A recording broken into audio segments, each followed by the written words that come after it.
नमस्कार, मैं हूं परवेश कुमार, एक्सप्रेस न्यूज भारत से। आइए हम आरजेडी समर्थक से कुछ बातें करते हैं सुल्तानगंज के मुद्दे को लेकर। बताइए अपने कैंडिडेट के बारे में बताइए। बहुत अच्छे कैंडिडेट है और हमारे प्रत्याशी जो है अबरी भारी मतों से जीतेंगे, इसमें कहीं कोई दुराई नहीं है। और जो सुल्तानगंज के विकास का जो स्थिति जर्जर है, वो हमें उम्मीद है इनके जीतने के बाद स्थिति में बेहतर सुधार मिलेगी, इसमें कहीं कोई दुराई नहीं है। सुल्तानगंज के युवा के लिए क्या सोचे हैं आपके? बहुत, वो तो आने वाला चुनाव जीतने के बाद पता लग जाएगा युवाओं के लिए क्या क्या सोचे गए हैं और क्या क्या उनके लिए है। बहुत अच्छा हम लोग के लिए प्रिय है नेताजी, और जीत जाने के बाद हम लोग के लिए बेहतर होगा। सुल्तानगंज में अभी माहौल किसका चल रहा है? माहौल तो चंदन सिंह का चल रहा है, इसमें कहीं कोई दुराई नहीं। इनके जोर में कहीं को कोई टक्कर में नहीं है। चंदन भैया जिंदाबाद, चंदन भैया जिंदाबाद। यहाँ अभी जो यहाँ का जो माहौल अभी लग रहा है पूरी तरीके से आरजेडी के लिए बना हुआ है, और यहाँ की जनता उम्मीद लगाए हुए बैठी हुई कि हमारे प्रत्याशी यहाँ से जीतेंगे और कुछ बढ़िया काम यहाँ के लिए करेंगे। जनता यहाँ पूरी तरीके से उत्साहित है कि आरजेडी के यहाँ से चंदन सिन्हा को टिकट मिला है। जनता यहाँ से सब उम्मीद भी लगा के बैठी है, अगर ये प्रत्याशी जीतते हैं तो सुल्तानगंज विकास के लिए बहुत सारा काम करेंगे। आपके महागठबंधन कुछ प्रत्याशी है वहाँ पर, है ना? 2 प्रत्याशी यहाँ सुल्तानगंज में उतरे हुए हैं। महागठबंधन के कुछ जो महागठबंधन के जो प्रत्याशी हैं वो बोल रहे हैं कि ये डुप्लीकेट कैंडिडेट है। देखिए, बोलने वाले के लिए कुछ भी बोल सकते हैं, लेकिन ऊपर से यही ऑर्डर है, ठीक है, कि अभी 2 प्रत्याशी मैदान में है और जो बोल रहा है वो बोलने वाला ही डुप्लीकेट प्रत्याशी है। हाँ बोलिए। हाँ बताइए चंदन सर के बारे में। चंदन सर जिस समय टिकट मिल गए, समझिए आरजेडी का झंडा यहाँ सुल्तानगंज बुलंद हो गया। लास्ट में टिकट क्यों मिल रहा है सर, क्या कारण? लास्ट में टिकट मिलने का क्या कारण था? आपसी थोड़ा सा खिंचातान था, आपसी खिंचातान था। और जो दिल्ली चले गए हमरा तेजस्वी यादव कोर्ट कचहरी चक्कर में, इसलिए 2-4 दिन लेट हो गया, और कोई बात नहीं था। अभी सुल्तानगंज में किसका माहौल चल रहा है? चंदन में। चंदन? हाँ चंदन जी है। हाँ चंदन सिन्हा तो 100% वो जीत जाएंगे। 100% युवाओं के लिए क्या सोचे हैं आपके चंदन सर जो है, युवाओं के लिए क्या सोचे हैं? वो सोचेंगे बाद में, पहले हम लोग का काम है उसको पटना भेजना। हम लोग का काम है उसको पटना भेजना। आइए हम कैंडिडेट से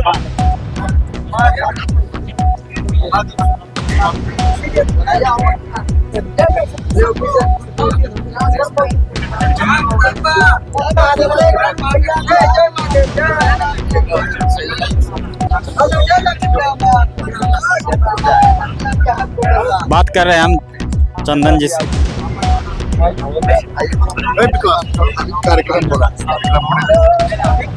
हाँ तो सर बोल दिया युवाओं के बारे में अभी क्या सोचे हैं सर? यहाँ के युवाओं के बारे में क्या सोचे हैं सुल्तानगंज के युवा के बारे में? सुल्तानगंज के युवा के बारे में हमारे नेता ने पहले ही ब्लूप्रिंट तैयार के रखा हुआ है कर, और युवा आयोग का घोषणा मेरे ही नेता का ब्लूप्रिंट का देन है। आज ये नकलची सरकार नकल कर गए, लेकिन इसके पास कोई रोड मैप नहीं है, और हमारे पास ये रोड मैप है कि हमारी जब सरकार बनेगी तो हर घर से एक व्यक्ति को रोजगार मिलेगा, नौकरी मिलेगी। तो आप समझिए, जब बेरोजगारी हर घर से खत्म हो जाएगा तो हमारा बिहार निश्चित रूप से खुशहाल है। ये सब सिर्फ भ्रष्टाचार उद्योग खोल के यहाँ बैठा हुआ है। सरकार बदलने दीजिए, पता चल जाएगा कि क्या है। सब पर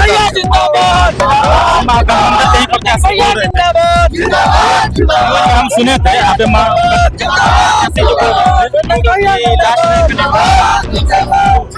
वो नकली आपके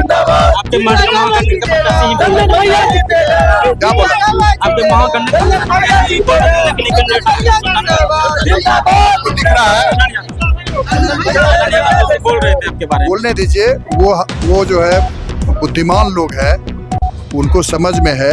अगर वो मेरे बारे में कुछ बोलते हैं तो बोलने दीजिए। मेरा आपके माध्यम से अगर आप आवाज़ पहुंचा सकते हैं तो उनको पहुंचा दीजिए कि ललन जी, आप सुल्तानगंज के आवाम को, आप 2 बार इलेक्शन लड़ चुके हैं, आप अच्छी तरीक़ा से समझ रहे हैं। और सुल्तानगंज में क्या कारण था कि 2 कैंडिडेट उतारा गया? ये आप शीर्ष नेतृत्व से पूछिए ना। हमें भेजा गया है लड़ाई करने के लिए, हमें भेज दिया गया मैदान में कि आप जाओ और वहाँ से जीत के आओ। आप दोनों सर एक ही कैंडिडेट हैं। मैं कह रहा हूँ कि उनको पता है कि वो 2 बार इलेक्शन यहाँ पर लड़े हैं, अच्छे लोग हैं, इलेक्शन लड़े हैं, उनको सब आम आवाम के बारे में पता है।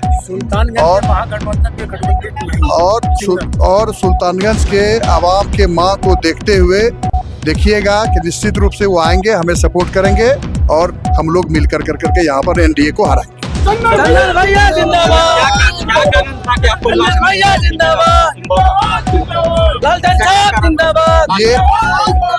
ये जो है सुल्तानगंज की जनता का जो डिमांड था उसको देखते हुए ये निर्णय लिया गया।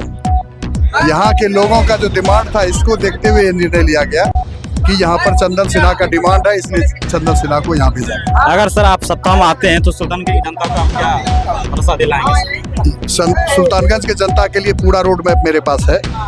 एक दलित समाज, यादव समाज, कुर्मी समाज, सारे समाज का सपोर्ट इनको है।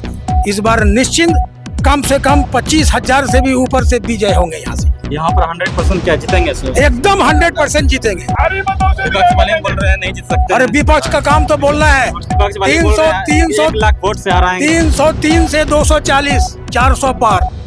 वो तो बोल रहे हैं 1 लाख वोट से है ना लीड करके हराएंगे। कैसे 1 लाख से लीड करके हराइएगा? कहाँ से वोट लाइएगा? बोल रहा है तब तो उसका वही तो चीज है। बोले तो हम 40 साल राज करेंगे, इसका मतलब कुछ तो घोटाला आप सोच रहे हैं। कहाँ से लाइएगा 1 लाख वोट? आप 1 लाख वोट कहाँ से लाइएगा? पूर्व में 2015 में मैं चुनाव लड़ चुका हूँ नाथनगर से। तो चुनावी प्रक्रिया में क्या होती है? देखिए, जनता मालिक होता है। अगर आज कोई दावा करता है सर कि हम 2 लाख वोट से जीत रहे हैं तो 2 लाख वोट इसका मतलब कहीं छिपा के रखा है ईवीएम में, आप कहीं में कुछ किया है। इस बार जनता को देखना होगा। माननीय नीतीश कुमार जी हो, सम्राट चौधरी जी हो या मोदी जी हो, कहीं पर जनता के सामने आप दिखाएंगे उसके बारे में तब ना कि वो वोट छिपा के रखा हुआ है। जनता दिख जाएगी। अभी मैंने हम लोग ने एक प्रश्न उठाया था जिस पर निर्वाचन आयोग ने कुछ थोड़ी सी सुनी, बाकी यहाँ से अनदेखी कर दी कि अगर 1 वोट कर रहे हैं, 1 पर्ची निकल रहा है, उसको आप गिन रहे हैं तो पर्ची को भी गिनिए आप। जिस दिन पर्ची गिनना ईवीएम में चालू हो जाएगा उस दिन वोट चोरी बंद हो जाएगा। सुन रहे हैं आरजेडी का भी नामांकन रद्द हो गया था। कहाँ नामांकन रद्द हुआ? सुन रहे थे। कब? सुन रहे? कहाँ से? कहाँ से? यारे सुन रहे थे। कौन बात बतलाइएगा? देखिए, नामांकन की प्रक्रिया जो होती है उसका फॉर्म जो होता है, बहुत सारे है। भाजपा का भी सबसे पहला विकेट गिरा तो लोजपा का विकेट गिरा, उनका नामांकन रद्द हो गया। उसके बारे में तो आप लोग नहीं बोलिएगा। थोड़ा महागठबंधन के बारे में भी बोलिए थोड़ा। आप लोग नहीं अभी आपने सवाल उठा दिया, लेकिन लोजपा के सब सवाल करना तो आपका काम है। लोजपा के प्रत्याशी का नामांकन रद्द हुआ कि नहीं हुआ?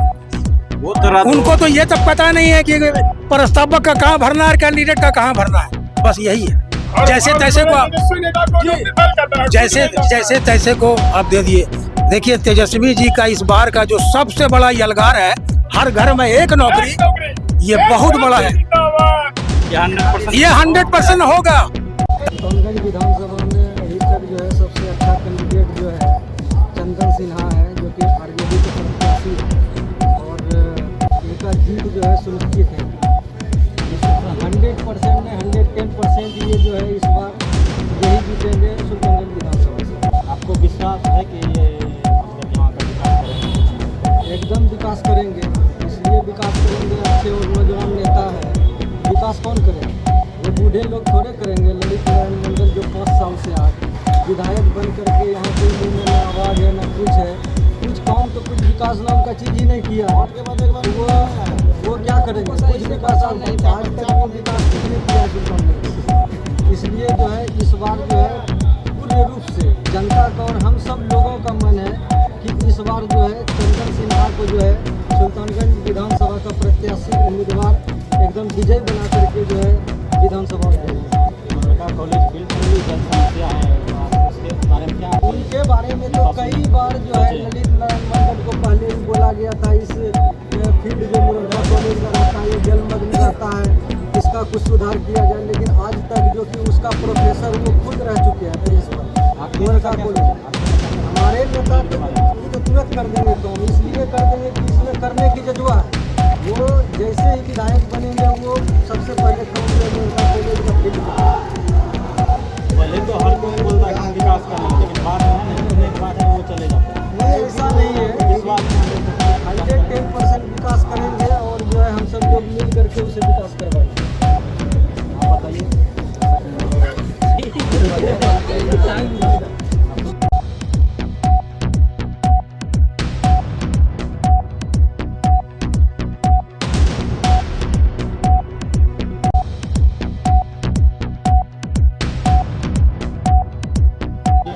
कुछ शायरी बता दीजिए अपने।